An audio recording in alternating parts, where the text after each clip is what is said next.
Yo, ok. Je vais vous expliquer un petit peu mon training. Donc là, je commence avec de l'haltérophilie, spécialisé épaulé jeté. Donc je travaille que mes points faibles là, en ce moment. Donc je fais du statodynamique, c'est-à-dire que je marque 5 secondes d'arrêt, comme vous le voyez au niveau des genoux. Ensuite, j'essaye donc de le faire le plus vite possible, mon épaulé, ok, pour gagner en explosivité. Et j'hésite pas à rester quand même, on va dire 3 secondes en semi-flexion de jambe pour la stabilité de mon mouvement, ok.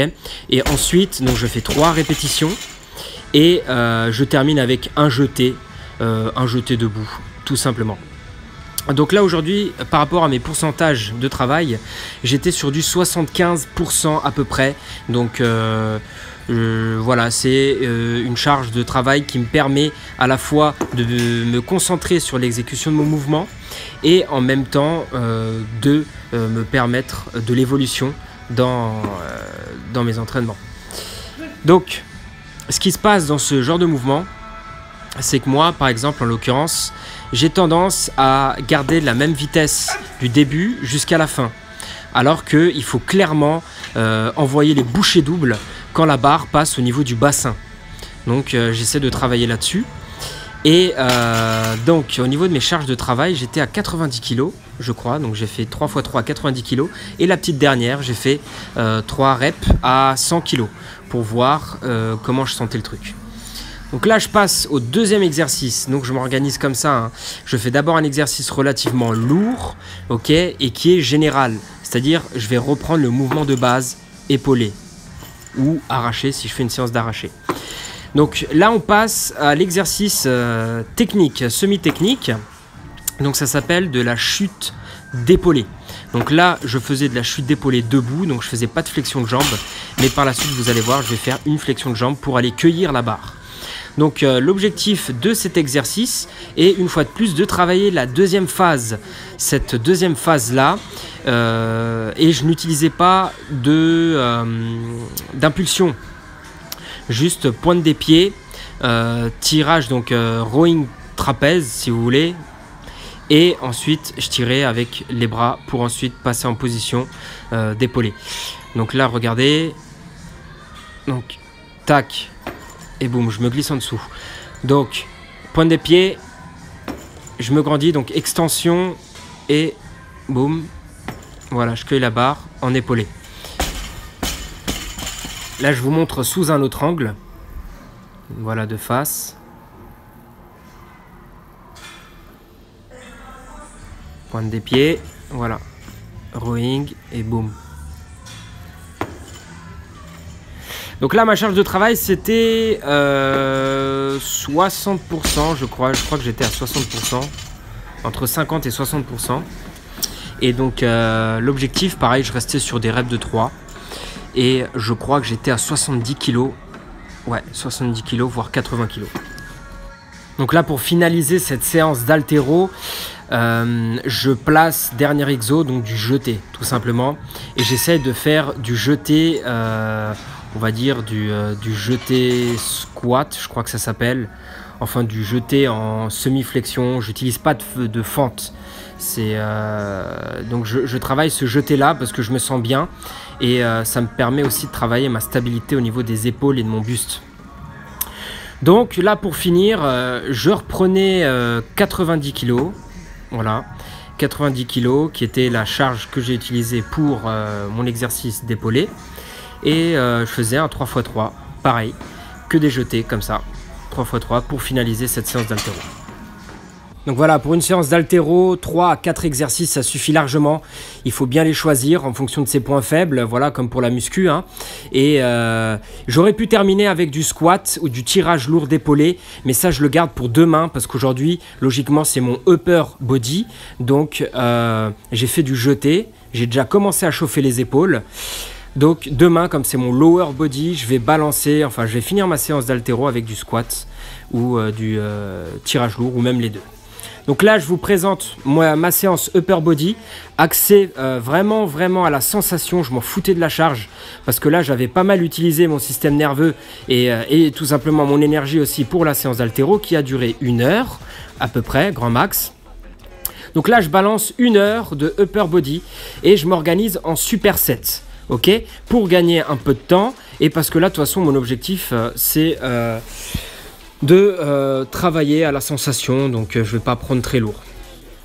Là, pourquoi je fais un superset pec plus épaule? Parce que moi, mon problème quand je fais les pecs, c'est que j'utilise énormément mes épaules pour lever la charge.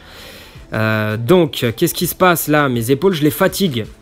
Tout simplement, du coup, quand je vais passer en exercice pec, comme mes épaules seront faibles, automatiquement, mon corps, si vous voulez, il va passer le message: hey, poteau, les épaules, elles sont faibles, envoie le paquet avec les pecs là. Et donc, c'est mes pecs qui vont prendre cher sur le mouvement. Donc, là, c'est mon deuxième superset. Et c'est plutôt donc le banc en fait. Dans l'autre, j'étais le banc légèrement incliné et là le banc il est à plat. Et cette posture là que j'utilise sur le banc, c'est tout simplement parce que leur banc de merde là, il est glissant, il n'y a aucun grip. Donc ma posture, j'arrive pas à la tenir dessus. Donc en mettant mes pieds comme ça à l'extérieur, ça me permet d'une part de bien plaquer mon dos, de bien fixer, de bien gainer ma posture, de manière très naturelle, ok. Et voilà, donc là j'étais en prise neutre.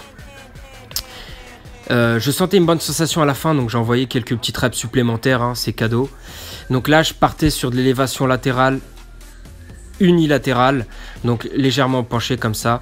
Regardez, voilà, donc vous allez voir, je fais des postures un peu cheloues, mais en fait toutes ces postures là me permettent à moi physiologiquement d'isoler vraiment mon muscle, d'isoler mon travail. Donc là vous voyez, faisceau latéral il prend cher, et pas que, hein, je crois qu'il y a le faisceau antérieur qui chauffe un petit peu aussi.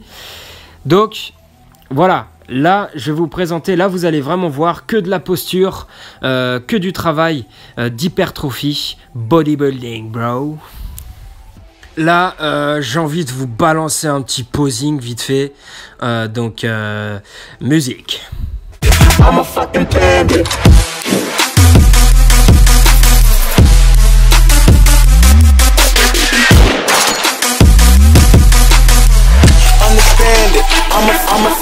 Bon, trêve de plaisanterie.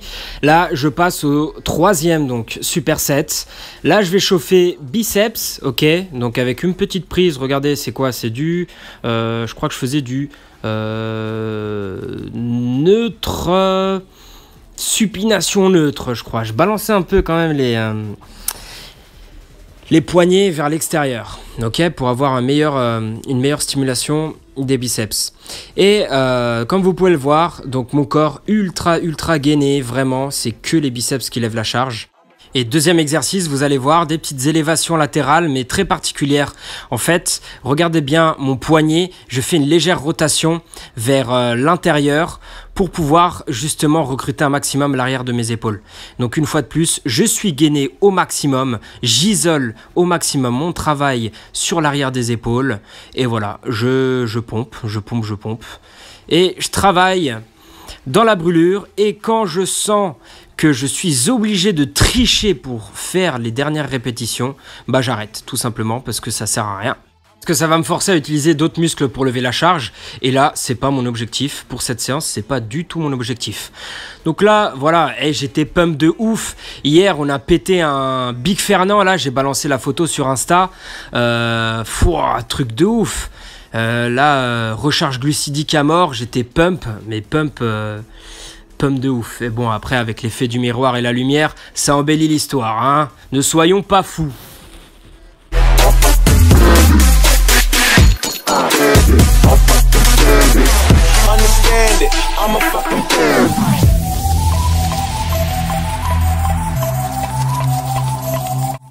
Donc ensuite, quatrième superset. Aujourd'hui, je me sentais assez créatif. Quand je me mets à travailler vraiment dans l'association, t'es obligé de balancer des postures un peu farfelues, mais qui finalement t'aident tellement à recruter le muscle que t'as envie de travailler. C'est un truc de dingue. Donc là, voilà, j'ai pris cette petite poulie qui était très sympa.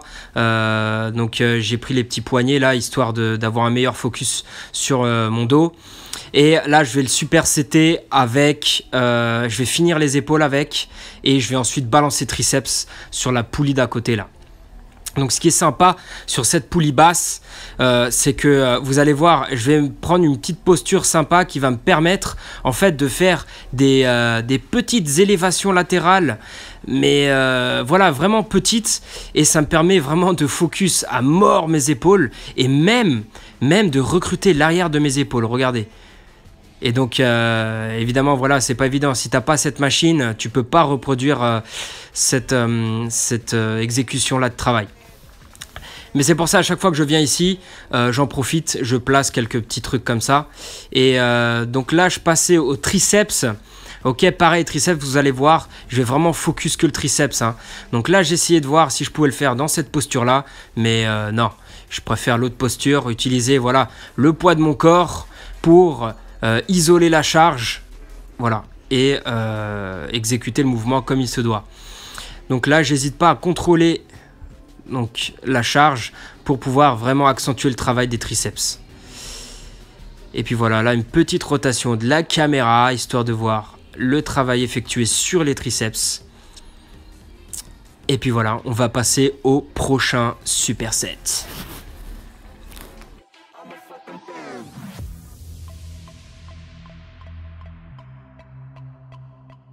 Alors là, c'est du grand art. Regardez-moi cette posture. Donc le dos est défixé hein, parce que de toute façon j'exerce aucune tension sur le bas de mon dos. Ok. Donc là vraiment c'est un focus à mort sur les triceps. Je kiffe faire cette posture là parce que ça te permet vraiment d'utiliser donc toute la posture de ton corps pour être gainé à mort et vraiment focaliser le travail que sur les triceps et aucun autre muscle. Là, c'est ce que j'appelle un perfect. Isolation à 100%. Ensuite, donc, pour finir mon dos, donc je passe sur du tirage classique. Hein.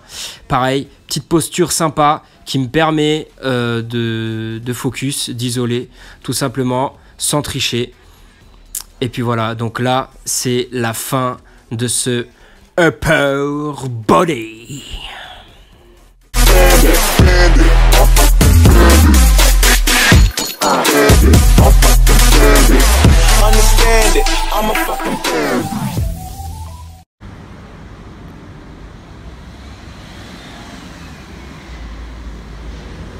Hey, salut! Comment ça va? Bon, c'était un bon petit lifter life, méga training haltéro. Et au niveau de la muscu, au niveau de la muscu, donc c'était pumping, hypertrophie. Je m'en foutais de la charge, je prenais une charge de travail très correcte qui me permettait à la fois de garder ma tension, de bien sentir mon muscle, de cibler le muscle que je veux travailler. Et je me concentrais sur la technique d'exécution du mouvement. Parce que voilà, j'ai travaillé en force avec l'haltérophilie, donc mon système nerveux était fatigué, donc je ne pouvais pas me permettre de faire aussi de la muscu en mode force, si je puis dire, en utilisant mon système nerveux. Donc j'ai juste utilisé ma congestion, enfin mes glucides tout simplement, j'ai pompé, pas jusqu'à l'échec. Hein. À partir du moment où je sentais que je ne pouvais plus tenir ma posture, et que j'étais obligé de tricher pour terminer, là je m'arrêtais. Ça me faisait une fourchette de répétition entre 10 et 15 et voilà, là en ce moment je pars sur une petite routine upper-lower, donc comme ça me permet d'introduire de l'haltérophilie dedans et de faire de l'haltérophilie beaucoup plus souvent parce que là j'ai vraiment envie de progresser niveau haltéro, donc je suis obligé d'augmenter la fréquence et de me concentrer sur mon travail, mes points faibles.